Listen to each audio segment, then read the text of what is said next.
嗨，大家好，我是坦平叔。今天是2025年6月5号，这一期我们继续聊聊俄罗斯入侵乌克兰，看一看乌克兰战场上也有什么变化。今天是俄罗斯侵略乌克兰的第1198天，也是乌军进入库尔斯克的第304天。就在乌军对俄罗斯腹地、对俄罗斯的战略轰炸机的这个基地对克里米亚大桥实施打击之后俄罗斯的报复已经来了。俄罗斯选择的是轰炸乌克兰的一些民用目标。乌克兰的总统泽连斯基说他说现在在苏梅地区，医生们正在为俄罗斯空袭中的受伤的人们提供一切必要的援助。火箭弹袭击了一座普通的城市，俄罗斯人直接击中了街道上的普通居民楼、垃圾。不幸的是，这次袭击造成4人死亡。我向遇难者家属表示哀悼，近30人受伤，其中包括3名儿童。白天空袭和袭击几乎覆盖了我们整个州。事实上，这段时间没有一天没有杀戮，而美国、欧洲和其他世界行为体都在要求俄罗斯停火，并通过谈判结束战争。俄罗斯明确了战争决心，他们用空袭和声明证明了这种决心。所有这些都是针对俄罗斯实施新制裁、更严厉制裁的理由。我感谢所有支持这条迫使俄罗斯走向和平道路的美国人和欧洲人，这至关重要。乌军的第225团一个突击小组攻击库尔斯克地区一个俄罗斯联队据守的环形工事，该俄军联队据点占据重要方向，并做好了全方位的防御准备，掩体、人行道、射击点。乌克兰炮兵和 FPV 无人机连续几天在此进行作业。在这个无人机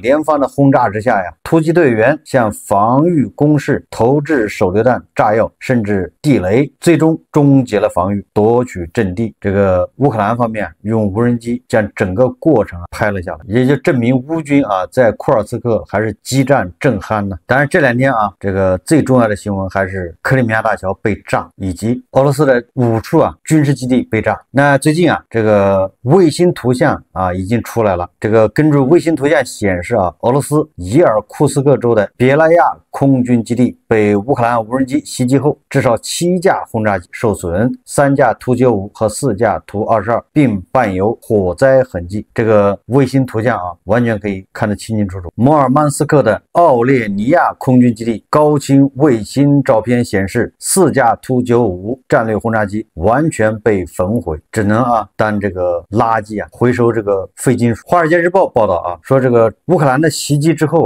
俄罗斯将无法再使用图95或图22战略轰炸机。除了战略轰炸机和运输机之外，乌克兰可能还摧毁了俄罗斯留下的最后一架A5 预警机，这个比战略轰炸机的损失更大。俄罗斯不再有天空之眼。我记得在黑海地区就是亚速海附近是这个乌军连续击落2架还是3架 A50， 还有1架 A50 是在白俄罗斯那儿把那个天线炸坏了。这俄罗斯一共A50这个预警机好像就没几架。这一下乌克兰人往狠了把俄罗斯人的命根子给割掉了，不再有天空之眼，而且俄罗斯自己已经没有办法再生产这种无人机了，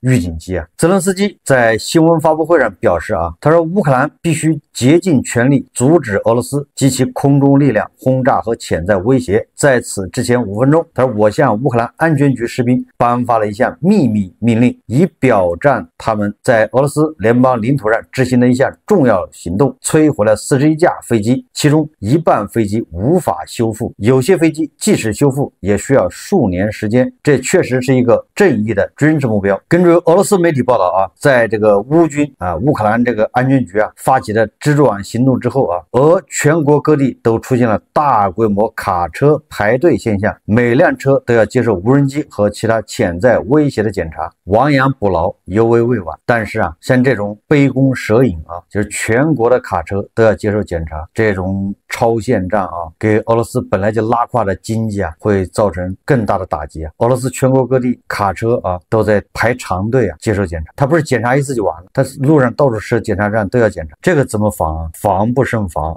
这个叫瞎子点灯白费蜡。这个乌克兰的媒体透露说乌克兰的蜘蛛网行动中，美国和其他国家向乌克兰提供了宝贵的情报，帮助乌克兰在俄罗斯上演了这次突袭。乌克兰安全局还宣布，未来还有更多类似的的攻击。我们再看看这个克里米亚大桥现在是什么个情况啊？根据俄罗斯方面的说法呀，6月4号，俄罗斯总统新闻秘书佩斯科夫说克里米亚大桥确实发生了爆炸，但没有造成任何损坏，大桥正常运行。俄罗斯信息中心曾2次通报克里米亚大桥已被封锁。俄罗斯人的说法是炸是炸了，毫发无伤。但是根据克里米亚监测组发布报告称，根据这个卫星图像显示6月3日早上，克里米亚大桥被炸后，克里米亚大桥的支撑处发生变化和位移。昨天我在节目里就说了因为它炸的是这个桥墩和这个海床接触的地方。有媒体说乌克兰用来炸克里米亚大桥的桥墩的工具是一种长6米的无人驾驶的潜艇。这种潜艇被货船携带在下面，但这个货船经过克里米亚大桥附近的时候就放下这个潜艇，也就是潜艇从那个货船那儿脱落，然后它会自动就是驾驶到这个大桥的桥墩那个底部，然后在夜间这个乌克兰人远程引爆这个潜艇。当然具体是什么办法，这个乌克兰的国家安全局也没有公布大家都是在猜测。昨天我的节目说了这个克里米亚大桥一定是受了内伤，什么时候突然塌了完全有可能。俄罗斯联邦安全局当地时间6月3日通报称，在克里米亚抓获一名涉嫌制造炸弹、实施恐怖袭击乌克兰特工人员，目前已按叛国罪进行刑事立案。乌克兰方面对此暂无回应。当天稍早前，乌克兰国家安全局通报称，乌克兰国家安全局开展了一项特别行动，从水下袭击了克里米亚大桥。该特别行动持续了数月之久。对于乌克兰安全局爆破克里米亚大桥这一行为特朗普的评论，特朗普发了个帖子说为什么乌克兰对俄罗斯发动大规模的行动，就是攻击行动总是在凌晨，我想睡个安稳觉都难，这太荒谬了。今天我对泽连斯基发出强烈抗议，非常强烈的抗议。我要求从今往后所有攻击行动都在我午饭以后发动，这是优雅的做派，让我们保持文明，兄弟们。这个特朗普这个看似有点发嗲撒娇的这种说法，实际上就是对乌克兰采取对俄罗斯的这个超限战是一种认可。特朗普自从当了这个总统以后一直在 PUA 对吧，在这个乌克兰打压泽连斯基，说泽连斯基你手中没有牌。泽连斯基本人也说他说关于乌克兰正在输掉战争，没有牌可打的说法，现在声音小了许多。我说得小心，因为我们的团队现在在美国，而那里的政治氛围已经发生变化。类似观点也出现在多家西方主流媒体中。华盛顿邮报社论说乌克兰通过攻击俄罗斯战略航空，向特朗普展示了他仍能依靠智慧与坚韧不拔进行斗争。这场战争尚未失败，基辅也向特朗普和欧洲盟友传出信号，尽管乌克兰军力处于劣势，但仍然有能力对俄军造成重大打击，在任何谈判中都不能被忽视。而这个特朗普的特使凯洛格他认为乌克兰的袭击俄空军基地发出升级警告。他说安全风险他说风险等级已显著上升，攻击对手生存体系关键要素将增加不可预测反应的可能性。而有印度的网友居然提议说克里米亚大桥太难炸了，建议乌克兰安全局能不能先炸一下俄朝友谊大桥练练手。这个印度的网友真是个大聪明普京在主持召开的政府会议上说乌军在整条战线上损失惨重，今天面对损失惨重、全线溃退的局面，为恐吓俄罗斯，基辅当局已转向策划恐怖袭击行动。普京总统表示，今天的基辅政权根本就不需要和平，对他来说，和平更多的是意味着失去权力。地包老人牙打掉了，往肚子里咽了，对吧？他要淡化这件事情。虽然他已经气得2个晚上没有睡着觉了，但是他还不能表现出来。普京下令战略导弹司令部准备奥列什尼克导弹，也就是那个针数导弹。有人就说了那俄罗斯会不会动用核武器进行报复？这个完全多虑了。从俄罗斯人现在这个表现来看，他们是极力想要大事化小，小事化了。因为俄罗斯的官方媒体还有俄罗斯方面承认的，无论是克里米亚大桥，那是毫发未损，对吧？乌克兰人的阴谋再一次落空。那对于这个5个空军基地那也只是炸坏了2架战略轰炸机其他的轰炸机修一修马上就能执行战斗任务。那你说能为这点损失就动用核核武器吗？如果要动用核武器，他一定要夸大损失，对吧？把我的整个基地全摧毁了，把我的这个民用目标摧毁，对吧？我这克里米亚大桥也是民用目标被他摧毁了，等等，这样他才能动用核武器啊。所以说啊，核武器是不会的，但是这个在未来的1-2周之内啊，要对乌克兰进行这个大规模的轰炸报复，这个是肯定的。什么匕首导弹呢、口径导弹呢、伊斯坎德尔导弹，再加上沙特的无人机啊，这个血腥的报复对乌克兰这种目标啊不加区别的进行轰炸，无差别轰炸，这个是必然的。英国6月4日承诺，到2026年4月本财政年度结束前，将向乌克兰提供10万架无人机。英国当局表示啊，3.5亿英镑的无人机一揽子计划是对乌克兰45亿英镑军事支持计划的一部分。此前，英国曾表示，无人机改变了战争方式。英国国防大臣希利将在布鲁塞尔与德国共同主办的乌克兰50国防务联络小组会议上宣布这一消息。除无人机交付外，英国还表示，自1月以来已向乌克兰运输了14万枚炮弹，今年还将额外投入2.47亿英镑用于训练乌克兰军队。法国将向乌克兰提供15亿欧元的财政担保，用于从法国公司采购国防物资进行联合军事生产。德国前政府军事顾问说啊，向乌克兰提供金牛座导弹可能会将德国拖入战争。德国前总理默克尔的前军事顾问瓦德在接受德国柏林报采访时表示啊，乌克兰可能袭击俄罗斯战略设施，不应成为德国政客要求向乌克兰方面提供金牛座巡航导弹的理由。他说啊，深度情报行动是一回事，但德国不应提供金牛座。瓦德解释说啊，存在这样的危险，即如果乌克兰按照一些德国政客的要求用金牛座导弹袭击克里米亚大桥或莫斯科布韦等重要目标，那德国将成为参战一方。俄罗斯外交部发言人扎哈罗娃此前指出，莫斯科将把德国金牛座导弹针对俄罗斯境内任何设施的袭击视为柏林站在基辅一方参与军事行动。首先一个啊，乌克兰再一次对吧，这爆破了克里米亚大桥，俄罗斯现在是非常出奇的沉默，大家都等着他的报复啊，看他还能怎么报复。所以德国人呢根本就没必要这么紧张啊，德国面对的这个俄罗斯不过是个纸老虎啊，不要自己吓唬自己。乌克兰人已经用行动一次又一次的证明，普京热爱生活，普京是绝不会用核武器的。不过德国人呢还可以叫曲线救国啊，德国总理梅尔茨啊，对吧，已经跟乌克兰谈妥了，德国出资金、技术、设备，甚至提供关键零部件帮助乌克兰，对吧，让乌克兰生产远程导弹。那么完全有理由啊，乌克兰人在德国的帮助下，以最快的速度啊仿制山寨这个金牛座。首先乌克兰它是有这个技术的，它有这个素质。乌克兰在前苏联时期人家也是那个军工很厉害，某些国家的航母、某些国家的飞机，这个还有什么登陆艇等等啊，那些军工技术都是从乌克兰引进的，俄罗斯人是不卖的。所以乌克兰人底子在，那现在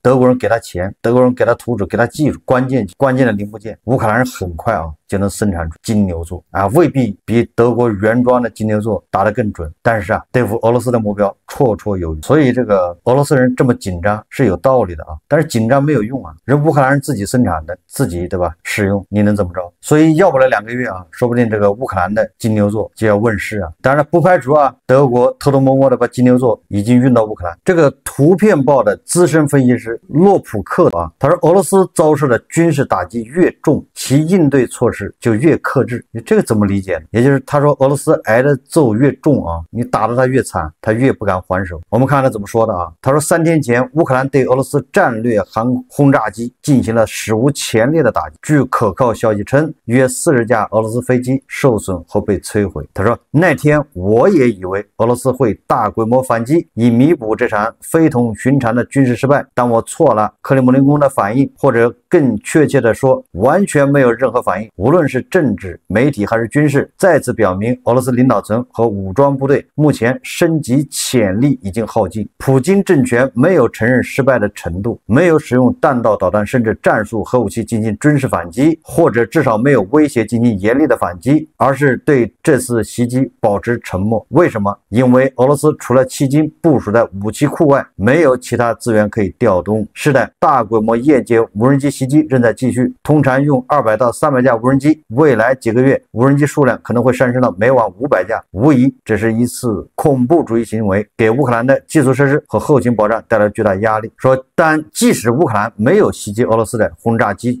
队，没有轰炸它的战略轰炸机，这一切也会发生。从这个意义上说，乌克兰此次袭击再次暴露了俄罗斯的软弱，它揭示了一个悖论，说俄罗斯遭受的军事打击越重，其应对措施就越克制。所以说乌克兰接下来就要对俄罗斯进行狠狠的打击这种超限战，你越打地保老人越懵，越不敢乱动，不敢轻举妄动。但是我的判断这个大规模的报复呢一定有的，但是它不会升级，不用担心是战术核武器、煤气罐，有可能用那个针数导弹炸某个特别的目标，比如说安全局的大楼，这完全有。这文章说他说尽管西方政客的批评言论导致朝鲜召见大使甚至实施制裁，但即使是严肃的军事措施，例如摧毁40架战略轰炸机，部署风暴鹰或金牛座等西方武器系统，甚至在库尔斯克部署德国坦克，也仍然没有得到任何新的反应。也就是这些普京都忍了。所有这些都表明乌克兰的所作所为不仅让世界更加安全，而且也再次驳斥了所有那些认为俄罗斯必须保住面子才能在长期内重新成为国际社会和平参与者的人的观点。他说事实恰恰相反，必须在军事上击败俄罗斯才能与其他国家进行正常互动。这个文章写的太好了也就是必须要军事上击败俄罗斯，俄罗斯才知道怎么正常的跟别的国家打交道。用时髦的话来说俄罗斯只听得懂大炮的声音。梅德韦杰夫周二表示，与乌克兰举行和平谈判的目的是为了确保俄罗斯迅速而彻底的取得胜利。他说伊斯坦布尔会谈不是为了在别人妄想条件下达成妥协和平，而是为了确保我们迅速胜利和彻底摧毁新纳粹政权。结果这个梅德韦杰夫刚把这个帖子发了这个美国的参议员格雷厄姆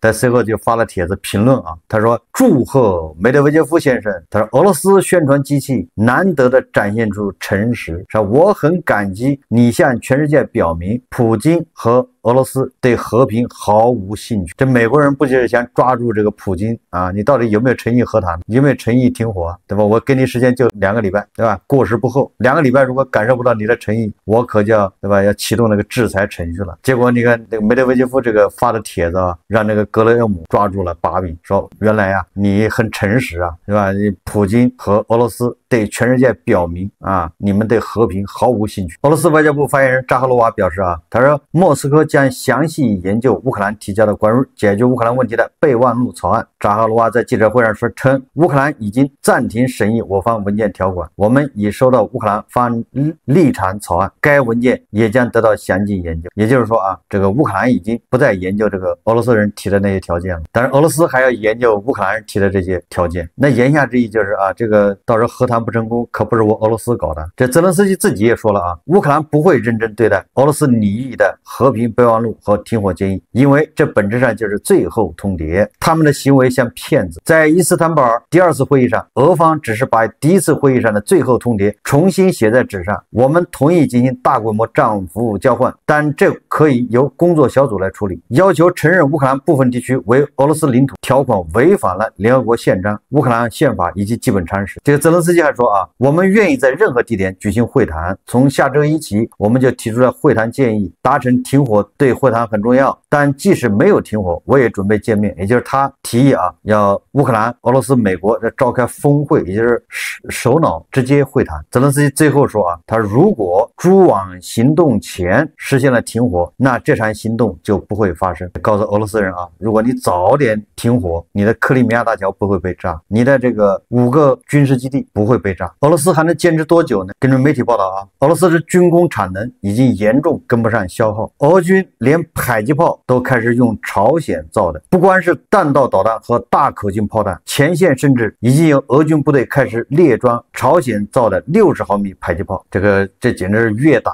这越完蛋。这个俄罗斯卫星社4日报道，俄罗斯联邦安全会议秘书绍伊古遵照俄罗斯总统普京的指示前往平壤。最新消息称，绍伊古已抵达平壤，按计划他将与司令官会面。这绍伊古往朝鲜跑得太密这个绍伊古到底是为俄罗斯跑，为普京跑，还是为他自己跑？这个现在很难说啊。有没有可能绍伊古到时候挟司令官，对吧？这个势力啊，要将迪波劳人一军呢，向迪波劳人发难，也有可能啊。司令官啊，到时候往俄罗斯再派个2万人，对吧？达到一个集团军的水平。这个库尔斯克啊，离莫斯科很近呢，500-600公里，到时候保不齐要出现什么问题啊。我还是要提醒一下迪波劳人，不光要防着卡德罗夫啊，这绍伊古也得防啊，对吧？谁知道他跑到朝鲜去，他跟司令官聊些啥呢？事成之后把远东地区割让给朝鲜，也有可能啊。俄罗斯财政部周三公布的数据显示，俄罗斯5月份石油和天然气收入同比下降35%，只有65.5亿美元。这个欧佩克还增产，由于全球油价下跌和卢布走强，俄罗斯油气预算收入较4月份下降53%。大家都知道啊，石油和天然气收入一直是克里姆林宫最重要的现金来源，在过去10年占联邦预算总收入的1/4到1半左右。所以说啊，这个俄罗斯还能坚持多长时间？保不齐啊，一夜之间就崩盘。好，这期节目我们就聊到这，感谢大家收看。如果喜欢我的节目，欢迎订阅、转发，也可以在下方留言评论。谢谢大家。